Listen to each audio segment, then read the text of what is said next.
Hello my dear students.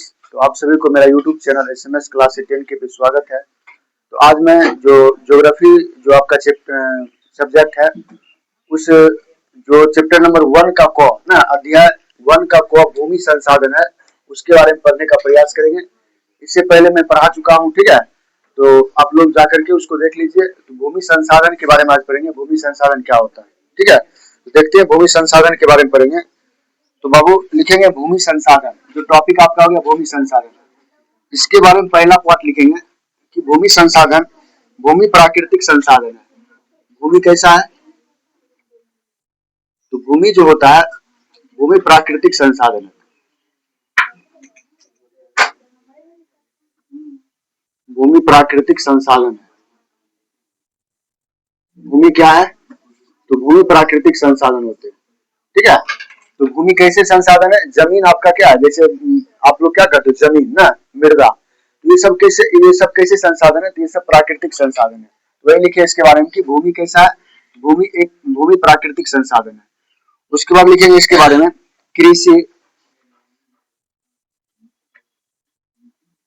कृषि वानिकी कृषि वानिकी कृषि। उसके बाद लिखेंगे वानिकी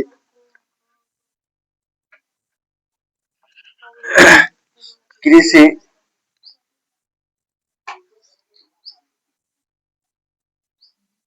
कृषि वानिकी कृषि वानिकी। उसके बाद पशुपालन पशुचारण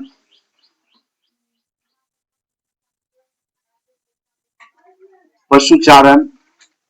उसके बाद लिखेंगे मत्स्य मत्स्य मत्स्य। उसके बाद लिखेंगे मत्स्य के बाद लिखेंगे खनन खनन खनन। उसके बाद लिखिएगा वन्य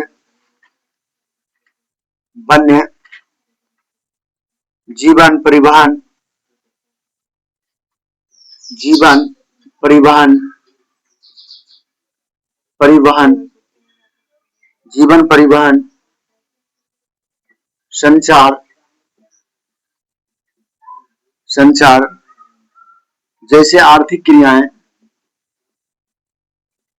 जैसे आर्थिक क्रियाएं जैसे आर्थिक क्रियाएं जैसे आर्थिक क्रियाएं भूमि पर संपन्न होने के कारण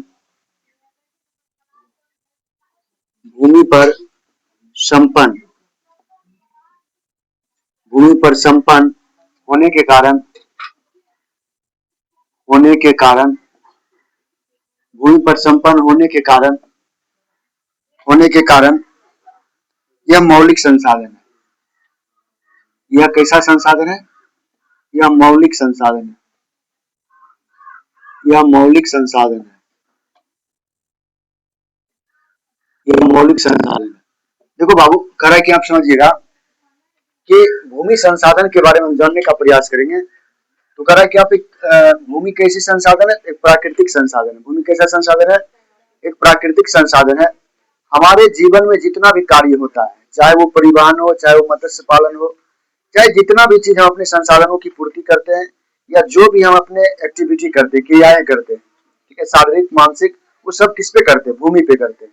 इसलिए इसका जो मूल जो हो गया, इसलिए हम इसको मौलिक संसाधन भी कहते हैं। कौन सा संसाधन कहते हैं? भूमि को मौलिक संसाधन कहते हैं। अब देखिए भारत में भूमि का भौतिक स्वरूप कितना क्या परसेंट है, ठीक है। तो आपका जो टॉपिक हो जाएगा, फिर से टॉपिक जो हो जाएगा टॉपिक जो हो जाएगा आपका, वो हो जाएगा भारत में भूमि का भौतिक स्वरूप। भारत में भूमि का भारत में भूमि का भौतिक स्वरूप। भारत में भूमि का भौतिक स्वरूप। भारत में भूमि का भौतिक स्वरूप। तो भारत में जो होता है भूमि का, हम क्या करेंगे? भौतिक स्वरूप के बारे में पढ़ने का प्रयास करेंगे कि भारत में भौतिक स्वरूप का क्या प्रभाव है, क्या महत्व है। तो बाबू ध्यान दीजिए, मतलब कह रहा है कि इसमें कौन कितना परसेंट है। जो आप देख रहे होगे, तो आपका जो मैदान है, ध्यान देना, मैदान जो आपका है मैदान समझते हैं? मैदान जहाँ पे लोग निवास करते हैं ना, मतलब समतलीय इलाका। तो मैदानी इलाका में हम लोग क्या करते हैं, निवास करते हैं। तो मैदान जो आपका है वो कितना परसेंट है, तो पूरे भूमि का लगभग 43% है। कितना परसेंट है बाबू? 43%। कितना परसेंट है? 43%। और पर्वत कितने परसेंट है? पर्वत की अगर बात किया जाए तो पर्वत कितने परसेंट है? पर्वत जो कभी कभी व्यक्ति पूछ सकते हैं, पर्वत 30% है। कितना परसेंट है? 30%। पर्वत कितने परसेंट है? 30%। और अगर आप देखोगे तो पठार कितने परसेंट है? पठार जो होते बाबू 27% है। कितना परसेंट है? 27%। ठीक है, कितने परसेंट है? 27%। तो 27 30 100 मतलब 100 पूर्ण गया लगभग ना। तो आपका ये डाटा याद रहना चाहिए, जो आपका मैदानी भाग कितना परसेंट है ना पूरे भूमि पे, और आपका पर्वत कितना परसेंट है और पठार कितना परसेंट है। तो ये सब आपको याद रखना चाहिए। अब इसके बारे में देखेंगे कि इसके बारे में आप लिखेंगे, बात महत्वपूर्ण कुछ बातों को लिखेंगे मैदान कृषि एवं मैदान कृषि एवं मैदान कृषि एवं मैदान कृषि एवं उद्योगों के लिए उपयोगी है। मैदान कृषि एवं उद्योगों के लिए उद्योगों के लिए उद्योगों के लिए क्या है? उपयोगी है। उपयोगी है। उद्योगों के लिए क्या है बाबू? उपयोगी है। उसके बाद लिखेंगे पर्वत। पर्वत जो है, पर्वत बारामसी बारामसी बारामसी बारामासी नदियों के प्रभाव नदियों के प्रभाव नदियों के प्रवाह नदियों के प्रवाह को सुनिश्चित करते हैं को सुनिश्चित करते हैं को सुनिश्चित करते हैं को सुनिश्चित करते हैं को क्या करते हैं बाबू? सुनिश्चित करते हैं। यानी पर्वत जो होता है बारामासी नदियों को क्या करते हैं? प्रवाह, उसकी जो प्रवाह मतलब जो बहने की गति है उसको कौन करता है? सुनिश्चित करता है। कौन? पर्वत। उसके बाद लिखिएगा पर्यटन विकास के लिए, इसी में लिखिएगा पर्यटन विकास के लिए पर्यटन पर्यटन विकास के लिए पर्यटन विकास के लिए पर्यटन विकास के लिए अनुकूल परिस्थितियां अनुकूल परिस्थितियां अनुकूल परिस्थितियां अनुकूल परिस्थितियां अनुकूल परिस्थितियां मुहैया करती है मुहैया करती है मुहैया करती है। देखो बाबू क्या कर रहा है, पर्यटन विकास का मतलब समझते हो? पर्यटन मतलब घूमने का स्थान। ठीक है, घूमने का स्थान जाते हो ना आप लोग, जैसे राजगीर जैसे इलाके में घूमने जाते हो, तो कहाँ है? पर्वत पे है ना, मतलब जो आपका पठारी इलाका है, पहाड़ी इलाका है, तो वहां पे हम लोग क्या करते हैं? वहां पे जाकर के घूमते हैं ना। तो पर्यटन विकास के लिए भी अनुकूल परिस्थितियां मुहैया कराती कौन? पर्वतीय इलाके। ठीक है, उसके बाद लिखेंगे इसमें पठार के बारे में लिखेंगे। पठार का क्या काम है देखते हैं। पठार में पठार में खनिज खनिज समझते हैं आप लोग ना, जैसे कोयला हो गया, पेट्रोलियम हो गया ना। हाँ वही पठार। देखिए पठार जो होते हैं बाबू, जैसे आपका जहां पे खनिज पाए जाते हैं, जिसके गर्भ में क्या पाए जाते हैं? खनिज। जैसे पेट्रोलियम हो गया ना, उसके बाद गैस हो गया, एलपीजी गैस, कोयला हो गया ना, हीरा हो गया, ये सब जितने भी खनिज होते हैं और ये पर्वत के गर्भ में पाए जाते हैं, उसके अंदर में पाए जाते हैं। ठीक है, तो वही जैसे आपका तराई का वन हो गया, झारखंड जैसे इलाके हो गए, तो वहां पे इस तरह की पठार पाए जाते हैं। ठीक है, देखिए पठार में खनिज जीवाश्म ईंधन जीवाश्म ईंधन जीवाश्म ईंधन जीवाश्म ईंधन एवं वन संपदा एवं वन संपदा एवं वन संपदा के कोष संचित है। वन संपदा के कोष संचित है। कोष संचित है। वन संपदा की क्या है? कोष संचित है। देखो बाबू ध्यान देना, तो ये था इसकी छोटा सा देखो क्वेश्चन यहाँ से पूछा था बीपीएससी में कि सबसे ज्यादा जो प्रदूषण होता है किससे होता है? तो जीवाश्म ईंधन के जलाने से ना, जीवाश्म ईंधन के जलाने से सबसे ज्यादा प्रदूषण होता है। बोलिए कैसे? जैसे आप लोग देखते हो गाड़ी घोड़ा चलती है तो पेट्रोल पे चलती है, पेट्रोल क्या है? जीवाश्म ईंधन है। पेट्रोल डीजल क्या है? जीवाश्म ईंधन है। और कोयला, कोयला से जैसे चिमनी जैसे बड़े बड़े उद्योग धंधे चलते हैं तो कोयला से ही चलते हैं, तो कोयला भी क्या है? जीवाश्म ईंधन है। तो सबसे ज्यादा जो होती है, जो वायु प्रदूषण होती है वो किससे होती है? जीवाश्म ईंधन से। ठीक है, तो चलिए अगला इसके बारे में आप लोग जाने हो, मैदान कितना परसेंट है? मैदान आपका कितना परसेंट है पूरे पे? पूरे पर्वत पे 43%, 30% पर्वत और पठार कितने हैं? 27%। यानी समझिएगा अगर 100% की बात किया जाए तो बसने के लिए कितना जगह है? मात्र 43% है। और 43% में ही हम लोग क्या करते हैं? सब चीज करते हैं, उद्योग धंधा लगाते हैं, रहते हैं, सोते हैं, खाते हैं, पीते हैं। हर जो काम होता है वो 43% का ही है भूमि का। ठीक है, और लगभग कितना 57% क्या है?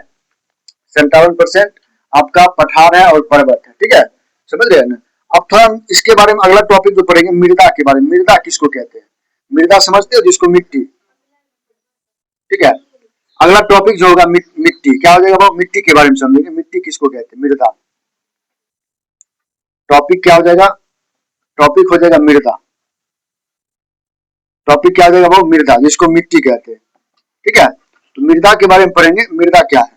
तो लिखिएगा असंगठित, क्या लिखोगे? असंगठित, असंगठित पदार्थों से निर्मित,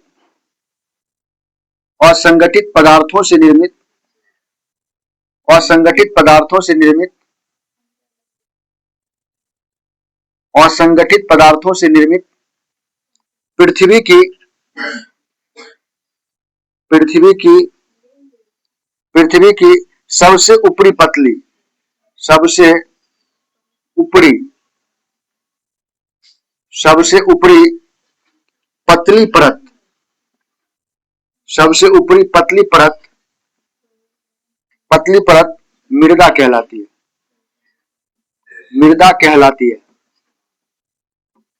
मृदा कहलाती है। ध्यान देना बाबू, क्या करा समझिएगा। करा कि असंगठित पदार्थों, बाबू है ना, हल्ला नहीं करो, असंगठित पदार्थों से निर्मित पृथ्वी की सबसे ऊपरी एवं पतली परत को हम क्या कहते हैं? मृदा कहते हैं। अब ये नहीं कि आप तुम 10 फीट खोलो तो वो भी मिट्टा, नहीं। मिट्टी का मतलब हुआ जो उपजाऊ होते हैं, जो ह्यूमस के द्वारा प्राप्त होते हैं ना। पेड़ पौधे के जब पत्ते झड़ते हैं तो वो पूरी तरह से ह्यूमस बन जाते हैं और उसके इर्द गिर्द के जो इलाके होते हैं वही मिट्टी कहलाते हैं, पतली ना। वही करा यहाँ पे, असंगठित पदार्थों से निर्मित पृथ्वी की सबसे ऊपरी एवं पतली परत क्या कहलाती है? मिट्टी कहलाती है ना, मृदा कहलाती है। उसके बाद लिखिएगा, इसके दूसरा पॉइंट लिखिएगा इसमें, चट्टानों, क्या लिखोगे? चट्टानों, चट्टानों के टूटने, चट्टानों के टूटने, टूटने फूटने तथा, चट्टानों को टूटने फूटने तथा, तथा भौतिक रासायनिक, भौतिक रासायनिक, भौतिक रासायनिक, भौतिक रासायनिक और जैविक परिवर्तन, और जैविक परिवर्तन,